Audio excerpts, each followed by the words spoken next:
빛의 3원색은 RGB입니다. 레드, 그린, 블루. 색의 3원색은 CMY, 시안, 마젠타, 옐로우.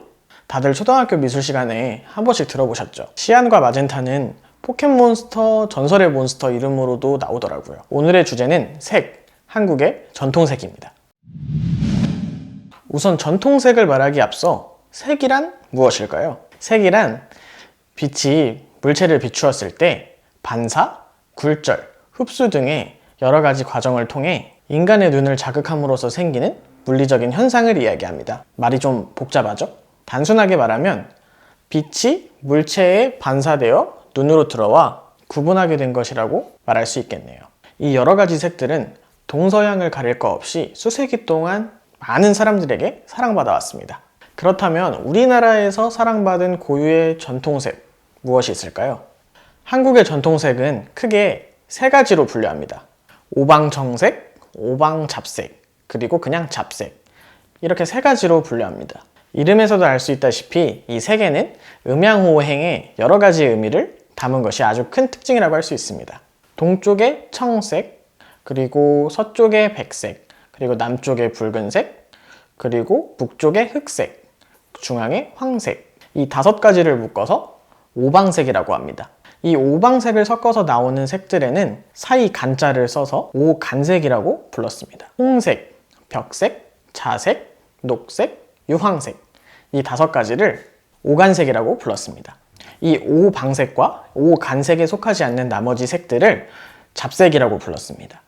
우리나라에서 색들은 하나의 큰 체계 속에서 존재했다는 것을 알 수 있죠. 우리나라에서 색은 옷과 물건을 장식하는 시각적인 기능 이상의 기능을 담당했습니다. 조상들은 아이가 태어나서 돌이 되면 그 기쁨과 안녕을 기원하고 오래 살기를 바라는 마음을 담아 색동옷을 입혔습니다.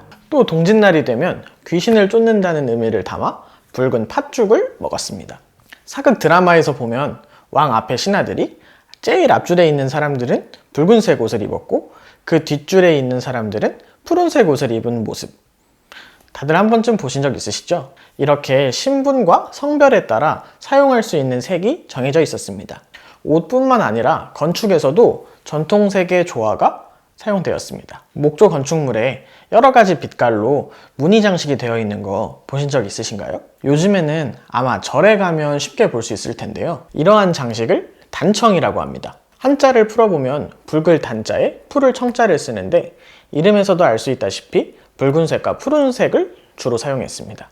우리 태극기에서도 중앙의 태극무늬가 붉은색과 푸른색으로 이루어져 있잖아요. 그 태극무늬가 음과 양의 조화를 상징하는데 단청도 이와 같이 서로 상반된 색을 배색하여 장식에 이용했습니다. 이처럼 전통색을 활용한 물건들은 밝고 선명한 원색, 강한 색상 대비와 화려함이 그 상징입니다. 또 하나의 특징은 우리나라에서 색을 표현하는 말이 아주 다양하다는 건데요. 노란색만 하더라도 노랗다, 샛노랗다, 누르스름하다, 누리끼리하다 등 이렇게 표현이 다양합니다. 전 이러한 표현을 보면서 드는 생각이 팬톤 컬러가 생각이 나는데요.